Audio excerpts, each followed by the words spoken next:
राधे राधे, जय श्री कृष्णा। स्वागत है आपका मेरे चैनल ब्रज भाव पर। आज मैं आपको कुछ ऐसी लड्डू गोपाल जी के स्नान से संबंधित विशेष बातें बताऊंगी जो काफ़ी महत्वपूर्ण हैं।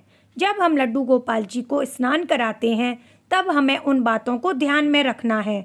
आप मेरी वीडियो में अंत तक बने रहिए जिससे आपको इन बातों का ज्ञात हो जाए और आप यह गलती ना करें। चलिए वीडियो को शुरू करते हैं। सबसे महत्वपूर्ण बात है समय। लड्डू गोपाल जी को स्नान कराने का जो समय है वो निश्चित होना चाहिए। यह नहीं कि आप सुबह 5 बजे, 7 बजे, 10 बजे या उसके बाद लड्डू गोपाल जी को स्नान कराएं। नहीं, यह गलत है। एक निश्चित समय पर ही लड्डू गोपाल जी का स्नान होना चाहिए। कभी कभी ऊपर नीचे हो जाता है, नहीं तो आप अपनी तरफ से कोशिश करिए जो स्नान का वक्त है उसी समय आप स्नान लड्डू गोपाल जी को कराएं। दूसरी महत्वपूर्ण बात है लड्डू गोपाल जी का पात्र। जिस पात्र में लड्डू गोपाल जी स्नान करते हैं वह पात्र हमारी किचन में यूज़ हुआ ना हो, क्योंकि उसमें हम भोजन करते हैं तो वो झूठा होता है और प्रभु उसमें स्नान करेंगे तो ये गलत है। हमारे ठाकुर जी उसमें स्नान करेंगे, यह गलत है। तो इसीलिए उनका बर्तन अलग होना चाहिए और वो हमारी किचन में यूज़ किया हुआ नहीं होना चाहिए।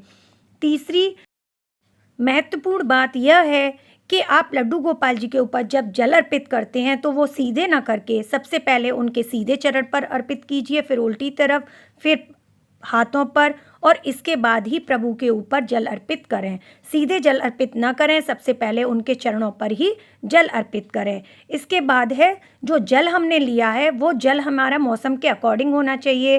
सर्दियों में आप जल को थोड़ा गुनगुना ले सकते हैं और गर्मियों में ठंडा पानी से लड्डू गोपाल जी का स्नान कराएं। तो ये ऐसी बातें हैं जिनको आपको लड्डू गोपाल जी को स्नान कराते वक्त ध्यान में रखना है। इसके बाद आता है कि जब हम जिस पानी से लड्डू गोपाल जी को स्नान कराते हैं तो जो शेष बचा हुआ जल है उसका हम क्या करें। तो मैं आपको बताती हूँ कि आप उस जल का क्या करें। इस जल को आप इधर उधर कभी नहीं फेंकें, क्योंकि अगर हम इधर उधर डाल देते हैं, बहुत से लोग तो ऐसे ही सिंक में भी डाल देते हैं, लेकिन यह गलत है क्योंकि आपने उस जल में लड्डू गोपाल जी को स्नान कराया है और वह ऐसे ही कहीं पे जाएगा तो उससे आपको बहुत ही पाप लगेगा। तो आप कभी भी उस जल को इधर उधर ना फेंकें।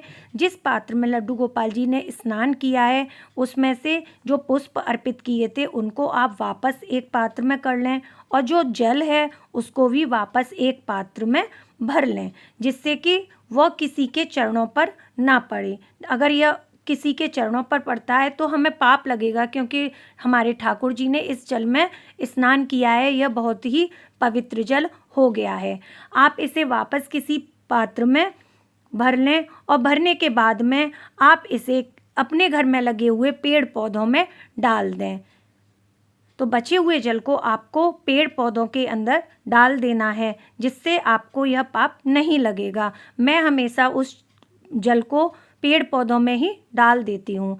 ये ऐसी कुछ विशेष महत्वपूर्ण बातें हैं जिनका आपको ध्यान लड्डू गोपाल जी को स्नान कराते वक्त रखना है। आपको मेरी वीडियो कैसी लगी कमेंट बॉक्स में अवश्य बताएं। जय श्री कृष्णा, राधे राधे। मिलते हैं नेक्स्ट वीडियो में।